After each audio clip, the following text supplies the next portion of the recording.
Hello friends, मैं स्वप्निल लगे स्वागत करता हूं आप सभी का हमारे इस YouTube channel we are ISO में। और एपीआई Q1 की सीरीज में आज हम बात करने वाले हैं क्लॉज नंबर 4.3 जो कि है ऑर्गेनाइजेशन कैपेबिलिटी।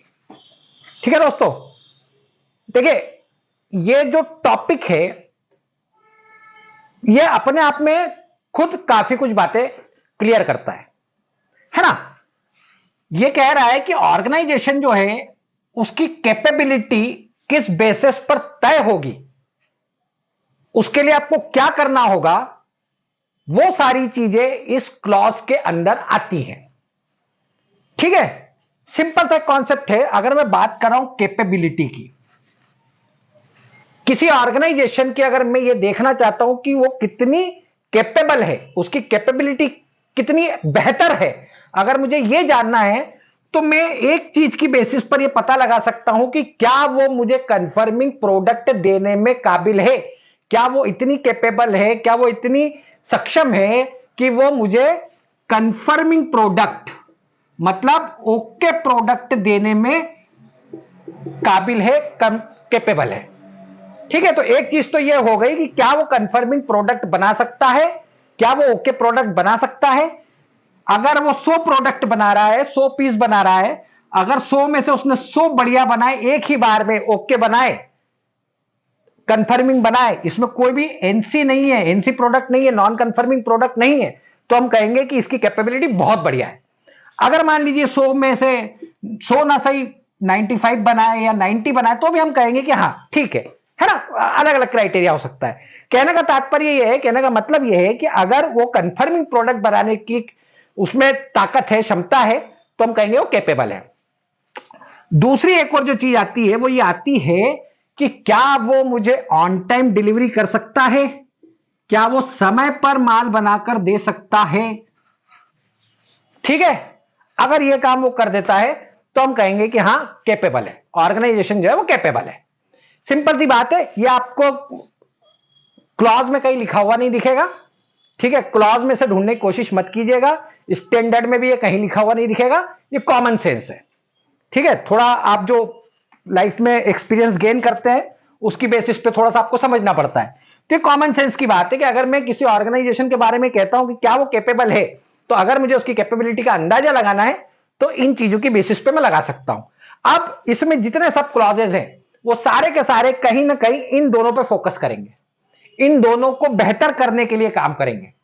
वो सारे जो टॉपिक्स अब आपको अंदर के क्लॉजेस में दिखेंगे, सब क्लॉजेस में दिखेंगे, 4.3.1, 4.3.2 और 4.3.3 में जो आपको दिखेंगे, वो कहीं ना कहीं इन दो चीजों को बेहतर करने की तरफ एक तरीका होगा, एक आपको इंडिकेशन मिलेगा। ठीक है, तो अब देखते हैं हम पहला क्लॉज जो है 4.3.1 रिसोर्सेस एंड नॉलेज। ठीक है, तो फर्स्ट इसमें जो सब क्लॉज है 4.3.1 वो है रिसोर्सेस एंड नॉलेज। ठीक है, KNOWLEDGE। अब देखिए 4.3.1.1 में रिसोर्सेस की बात हो रही है। आप स्टैंडर्ड उठा के देखिएगा, आपको पता चल जाएगा। रिसोर्सेस का मतलब क्या है। आपको अगर सही समय पर सही माल बनाकर देना है तो यह बहुत जरूरी है कि आपके पास सही रिसोर्सेस हो। ठीक है, और रिसोर्सेस में क्या हो सकते हैं, आपके मशीन हो सकती है, ठीक है ना, आपके इंस्ट्रूमेंट्स हो सकते हैं। ठीक है, इस तरह की चीजें, और भी चीजें हो सकती है, और भी रिसोर्सेस होते हैं। तो ये जो रिसोर्सेस हैं ये जब आपके पास सही होंगे तो आप, जो हमने दो बातें अभी इसके पहले कही थी, सही समय पर सही माल बनाकर दे सकते हैं। और इससे क्या साबित होगा कि आप कैपेबल हैं, आपके ऑर्गेनाइजेशन कैपेबल है, आपके ऑर्गेनाइजेशन की कैपेबिलिटी पता चलेगी। तो बेहतरी ऑर्गेनाइजेशन कैपेबिलिटी को बेहतर करने के लिए आपको क्या करना होगा, रिसोर्सेस को पता लगाना होगा, डिटरमाइन करना होगा और उन्हें सही जगह पर एलोकेट करना होगा, सही जगह पर उन्हें लगाना होगा। अब यह बात तो आपको साफ साफ समझ आ गई होगी कि यह क्यों करना है, ताकि आप सही समय पर सही माल बनाकर दे सके। सही समय पर सही माल, जो हम पहले बात कह रहे थे कंफर्मिंग प्रोडक्ट और ऑन टाइम। ये दो चीजें अगर हो जाएंगी तो कह दोगे आपके ऑर्गेनाइजेशन कैपेबल है। तो रिसोर्सेस, पहले रिसोर्सेस पता करने होंगे कि क्या रिसोर्स चाहिए। मुझे ये बहुत जरूरी है जानना कि मुझे किस तरह की मशीन चाहिए। एक ही प्रोडक्ट को बनाने के लिए, एक ही ऑपरेशन करने के लिए 2-3 तरह की मशीनें हो सकती हैं, लेकिन मेरे लिए कौन सी बेहतर है जिससे कि मेरी कैपेबिलिटी बढ़ जाए, जिससे कि मेरा कंफर्मिंग प्रोडक्ट भी बन जाए और मैं उसे टाइम पर डिलीवरी भी कर सकूं। ठीक है, तो सही मशीन का पता लगाना और उसे सही जगह पे लगाना, ये आपको करना है। ये क्लॉज आपसे कहता है। जब आप ये कर लेंगे तो आपके ऑर्गेनाइजेशन का जो क्यूएमएस है वो बेहतर हो जाएगा। अगला क्लॉज है उसमें नॉलेज। सीधी सी बात है, नॉलेज 4.3.2 नॉलेज। नॉलेज का मतलब क्या है?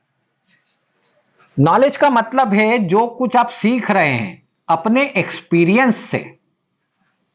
ठीक है, जो कुछ आप सीखते हैं, आपकी ऑर्गेनाइजेशन जो कुछ भी सीखती है अपने एक्सपीरियंस से या लेसन लर्निंग करती है ना। कुछ आपके साथ गलत हुआ, कोई नॉन कंफर्मिटी हुई, कोई ऑडिट हुआ, उसमें कुछ ऑब्जर्वेशंस निकले, उसमें कुछ नॉन कंफर्मिटी हुई, तो आपको लेसन लर्निंग करने का मौका मिलता है। कस्टमर की कंप्लेंट्स आई, आपको कुछ सीखने का मौका मिलता है, कुछ लेसन आप लर्न करते हैं। वो क्या है? वो आपके नॉलेज को बढ़ाएगा। नॉलेज बढ़ेगा तो कंफर्मिंग प्रोडक्ट बनेगा। जब कंफर्मिंग प्रोडक्ट बनेगा तो कैपेबिलिटी खुद ब खुद बढ़ेगी। हर चीज लिंक होगी अगर आप देखने जाएंगे तो। ठीक है, लेसन लर्निंग, एक्सपीरियंस लोग अगर आपने अपने आप पर रखे तो वो आपके लिए काम करेंगे। स्टडी है ना, आप नई नई चीजों की स्टडी करते हैं, नई नई चीजें अपने आप पर। आपके यहां हो सकता है कि लाइब्रेरी हो, कुछ बुक्स हो जो आप अपने लोगों को पढ़ाते हैं जिससे कि उनका नॉलेज बढ़े। ठीक है, इसके अलावा और क्या चीज हो सकती है जिससे नॉलेज बढ़ता है? ट्रेनिंग। तो कहीं ना कहीं अगर आप देखें तो ये नॉलेज है, ये नॉलेज को बढ़ाता है। ये नॉलेज के लिए काम हो रहा है ताकि आपको ज्ञान मिले, ताकि आपको पता चले, ताकि आप कुछ सीखें, है ना। आपको कुछ पता चले, इल्म हो, आपको कुछ समझ आए, और जब वो चीज समझ आएगी तो आपकी कैपेबिलिटी बढ़ेगी ऑर्गेनाइजेशन की। क्लियर?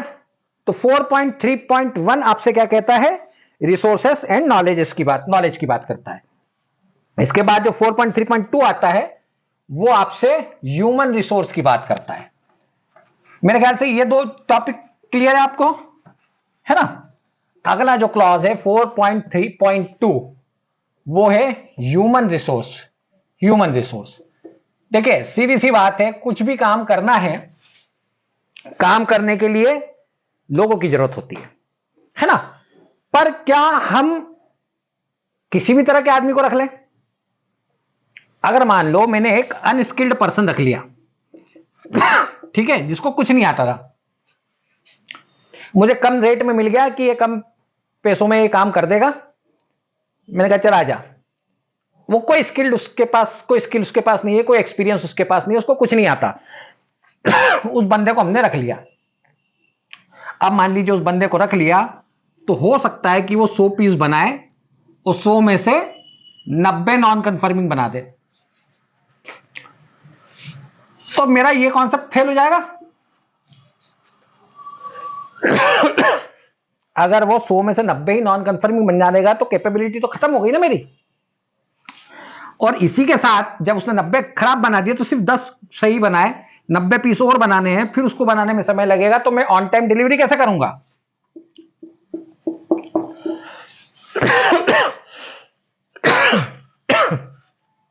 ये कॉन्सेप्ट है अनस्किल्ड पर्सन रखने से। जो कंपिटेंट ना हो, जो कैपेबल ना हो, जिस आदमी में योग्यता ना हो, जो आदमी ढंग का ना हो, जिसको पता ना हो, जिसको नॉलेज ना हो, वो मेरे काम का है क्या? नहीं। तो क्या जरूरत है कि हमारे पास कंपिटेंट पर्सनल हो। तो 4.3.2.1 कहता है पर्सनल कंपिटेंस, कंपिटेंसी। ठीक है, लोगों की कंपिटेंसी।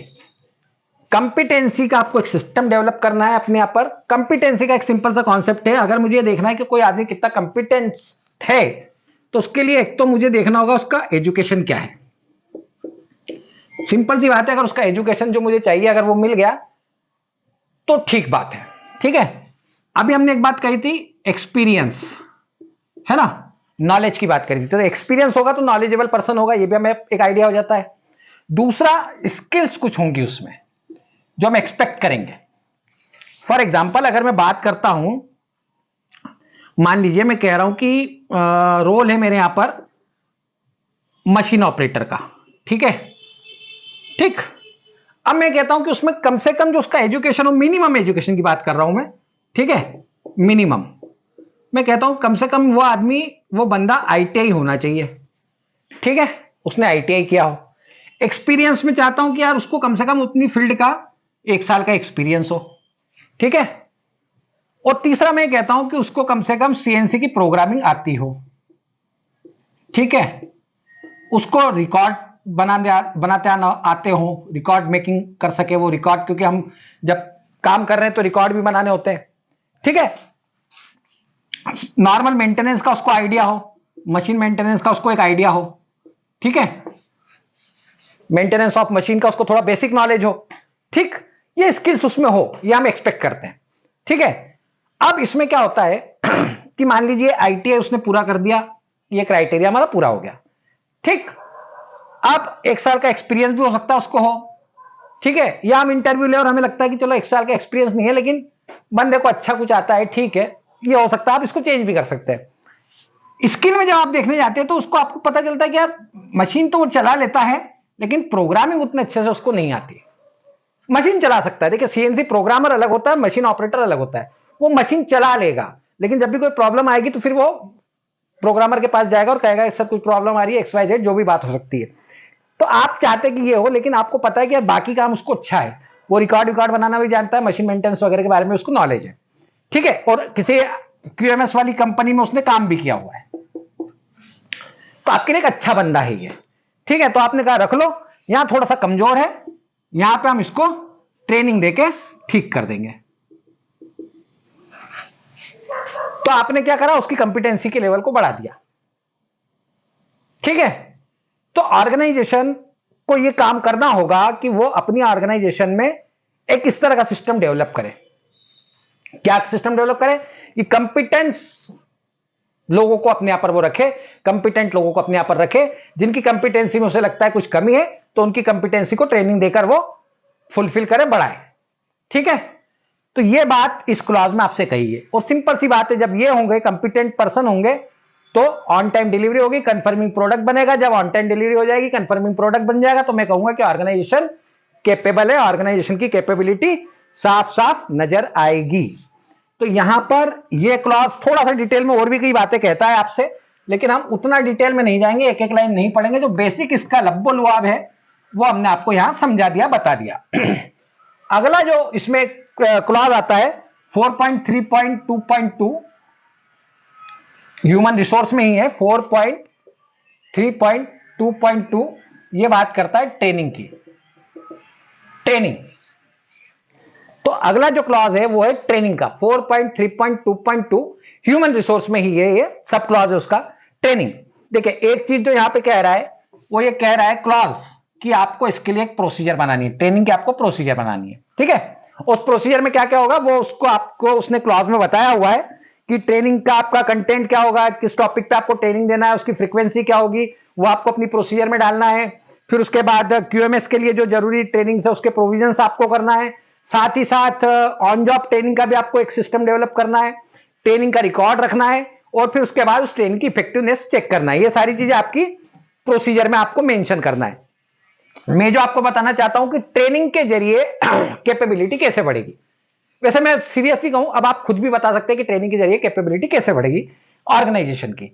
देखिए जब आप बंदे को ट्रेनिंग देंगे तो ऑब्वियस सी बात है, आपको पहले क्या करना है, प्रोसीजर भी आपसे ये कहती है कि आपको किस चीज की ट्रेनिंग देना है वो आपको क्लियर हो, कंटेंट और फ्रीक्वेंसी आपको डिसाइड करनी है, ठीक है। ये क्यूएमएस के हिसाब से आपको सेटिंग करना है, क्यूएमएस के हिसाब से आपको जरूरी ट्रेनिंग देना है, ठीक, क्वालिटी मैनेजमेंट सिस्टम के हिसाब से जो भी जरूरी ट्रेनिंग्स आपको लगती है वो भी आपको देना है। इसके अलावा ऑन जॉब ट्रेनिंग की भी वो बात करता है, ठीक है, ऑन जॉब ट्रेनिंग का आपके यहां पर सिस्टम हो, ठीक। अब आप देखिए जो आपको ट्रेनिंग देना है, ट्रेनिंग किस चीज की हो सकती है, कस्टमर कंप्लेंट की ट्रेनिंग हो सकती है, ठीक है, इसके अलावा कंफर्मिंग प्रोडक्ट कैसे बनाया जाए, इसको लेकर ट्रेनिंग हो सकती है। ठीक है, जो आपके यहां पर चीजें सही है गलत है उनका एक सिस्टम हो सकता है कि आप बताएं ट्रेनिंग देकर, आपके यहां पर जो लोग नौकरी करने आ रहे हैं उनको आप ये बता सकते हैं कि देखो ये पीस सही बना है, ये गलत है, उसको लेकर आप ट्रेनिंग दे सकते हैं। ठीक है, तो अलग अलग तरह की ट्रेनिंग हो सकती है, क्यूएमएस को लेकर ट्रेनिंग हो सकती है, उसकी अवेयरनेस को लेकर ट्रेनिंग हो सकती है, पॉलिसी को लेकर ट्रेनिंग हो सकती है, ऑब्जेक्टिव को लेकर ट्रेनिंग होगी। तो इस तरह से जब आप ये सारी चीजें बनाएंगे, आप लोगों को अपनी चीजें सिखाएंगे, तो कहीं ना कहीं क्या होगा, उनकी स्किल डेवलप होगी, उनकी स्किल डेवलप होगी। ठीक, और जब स्किल डेवलप होगी तो वो बेहतर काम करेंगे, जब वो बेहतर काम करेंगे तो कंफर्मिंग प्रोडक्ट बनेगा, टाइम पे प्रोडक्ट बनेगा, तो कंपनी की या ऑर्गेनाइजेशन की कैपेबिलिटी मेंटेन होगी, बढ़ेगी। क्लियर? तो ये बात कर रहा है ट्रेनिंग की, यहां पे बात आई ट्रेनिंग की। अगला क्लॉज जो है वो आपका है 4.3.3 वर्क इन्वायरमेंट। ठीक है, हमने कहा था तीन क्लॉज, तीन सब क्लॉज है इसमें, तो लास्ट वाला जो है वो है वर्क इन्वायरमेंट। सिंपल सी बात है, अगर वर्क इन्वायरमेंट आपके यहां पर बढ़िया है, ऑर्गेनाइजेशन का अगर वर्क इन्वायरमेंट अच्छा है ना, काम करने का जो माहौल है अगर वो अच्छा है, तो ऑर्गेनाइजेशन की कैपेबिलिटी खुद ब खुद बढ़ जाएगी। अगर मैं अपने यहां पे लोगों को ऐसा माहौल देता हूं जिसमें कि वो बिना तनाव के, बिना स्ट्रेस के, बिना किसी टेंशन के अगर वो काम कर सकेंगे, तो डेफिनेटली वो ऑन टाइम डिलीवरी भी कर देंगे, ऑन टाइम मटेरियल भी रेडी कर देंगे और कंफर्मिंग प्रोडक्ट भी रेडी कर देंगे। और जब ये दो चीजें हो जाएंगी तो कैपेबिलिटी खुद ब खुद बढ़ जाएगी। मेरा आपको यह समझाने का मकसद सिर्फ ये है ताकि आपका कॉन्सेप्ट क्लियर रहे। जब आप इस क्लॉज को पढ़ें तो आपको यह समझ आ जाए कि कैपेबिलिटी को कैसे कोरिलेट किया जा रहा है। जो अंदर सब क्लॉजेज आपको दिख रहे हैं, है ना, 4.3.1, 4.3.2, 4.3.3, ये कैसे ऑर्गेनाइजेशन की कैपेबिलिटी को बता रहे हैं या क्लियर कर रहे हैं, उससे कैसे इनका कनेक्शन हो रहा है, तो आपको यह समझ आ जाएगा कि किस तरह से ये चीजें जुड़ रही हैं। तो वर्क इन्वायरमेंट अगर अच्छा होगा, कैसा वर्क इन्वायरमेंट हो, एक तो ये कि जो आपका फिजिकल वर्क इन्वायरमेंट है, मतलब जहां पे लोग काम कर रहे हैं वो जगह ठीक हो, ठीक है, बिल्डिंग वगैरह जो है आपकी वो सही हो, है ना, बिल्डिंग आपकी ठीक हो, जो आपके यहां पर यूटिलिटीज हैं, ठीक है, वो ठीक हो, ऐसा ना हो कि लोगों को तकलीफ हो रही हो, ठीक है, बेहतर माहौल हो, ठीक, फिजिकल कंडीशंस जो एटमॉस्फेयर है वो ठीक ठाक हो, ऐसा ना हो कि बहुत ज्यादा गर्मी हो या ऐसा ना हो कि बहुत ज्यादा ठंड हो, तो उस जगह पे लोगों को तकलीफ होती है काम करने में, तो लोगों की सेफ्टी के हिसाब से वहां पे जगह हो। इसके अलावा लोगों के साथ कोई आप भेदभाव ना करते हो, है ना, कोई सोशल लोगों के साथ बिहेवियर जो है वो आपका ठीक हो, भेदभाव ना करते हो कि ये इस देश का है, ये उस देश का है, ये इस भाषा को बोलता है, ये उस भाषा को बोलता है, ये इस धर्म का है, ये उस धर्म का है ना, ये स्त्री है, ये पुरुष है, इस तरह के भेदभाव नहीं होना चाहिए, औरत है, मर्द है, इस तरह के भेदभाव नहीं होना चाहिए। तो सोशल एटमॉस्फेयर जब आदमी को मिलेगा, इस तरह का वर्क इन्वायरमेंट होगा, तो ऑर्गेनाइजेशन की कैपेबिलिटी अपने आप बढ़ जाएगी। तो वर्क इन्वायरमेंट की बात इस क्लॉज में आपसे कही गई है। तो ये तीन चीजें मिलकर ऑर्गेनाइजेशन की कैपेबिलिटी को बढ़ाती है। और अब आप सोचेंगे कि ये सब हम कैसे बता रहे हैं, तो देखिए इसके पीछे कारण यह है कि हम लोग देते हैं ट्रेनिंग। क्या देते हैं? ट्रेनिंग। हम एपीआई Q1 को लेकर या QMS को लेकर या EMS जिसको हम 14001 बोलते हैं, या operational health and safety management system जिसको कि हम 45001 बोलते हैं, इन सारी चीजों की हम ट्रेनिंग देते हैं। इनके डॉक्यूमेंटेशन की भी हम ट्रेनिंग देते हैं, इनकी अवेयरनेस की भी ट्रेनिंग देते हैं, जिसमें आपको बताते हैं कि ये क्लॉज क्या है, इंटरनल ऑडिट से रिलेटेड ट्रेनिंग देते हैं, और साथ ही साथ एपीआई Q1 में इंटरनल ऑडिटर का ट्रेनिंग नहीं देते। इसके साथ ही साथ हम ये बताते हैं कि अगर आपको इसका डॉक्यूमेंटेशन सीखना हो, क्योंकि कई लोगों को आगे बढ़ना है, ग्रोथ करनी है, तो वो जानना चाहते हैं कि यार डॉक्यूमेंट, क्लॉज वाइज डॉक्यूमेंट कैसे बने, तो क्लॉज वाइज जो डॉक्यूमेंट होते हैं उनके बारे में भी हम ट्रेनिंग देते हैं, सिखाते हैं। थोड़ा लंबा चलता है, लोग आते हैं हमारे पास, बाहर से भी कई लोग आए जो रहते हैं इंडिया में है लेकिन नौकरी बाहर कर रहे हैं, तो जब भी कभी वो इंडिया आते हैं, क्योंकि 1-2 महीने के हिसाब से वो आते हैं यहाँ पर, तो 5-6 दिन हमारे यहाँ पर हमारे शहर में रहते हैं और हमसे पर्सनल ट्रेनिंग वो लोग लेते हैं। उसका फायदा उनको ये होता है कि उनके सारे कॉन्सेप्ट जो हैं, जो सारे क्लॉज हैं, वो सारे उनके क्लियर हो जाते हैं, उनको समझ में आ जाता है। क्योंकि कई बार क्या होता है कि आप ऑडिट फेस करते हैं लेकिन आपको ऑडिट समझ नहीं आता कि ऑडिट में क्या हुआ, कैसे हुआ। अगर आपको ग्रोथ करना, आपको आगे बढ़ना है, तो बेसिक्स आपको पते होने चाहिए, आपकी इनको लेकर क्लियरिटी होना चाहिए। वो क्लियरिटी हम देने का काम करते हैं। हमारी एक सिंपल सी पॉलिसी है, जब तक आपको समझ नहीं आएगा तब तक हम समझाएंगे। तो अगर आपको ये सीखना है, अगर आपको ये जानना है, तो आप हमसे कांटेक्ट कर सकते हैं, हमसे सीख सकते हैं। आज का हमारा वीडियो यहीं तक। अगले वीडियो में आपसे दोबारा मुलाकात होगी, तब तक के लिए थैंक यू वेरी मच।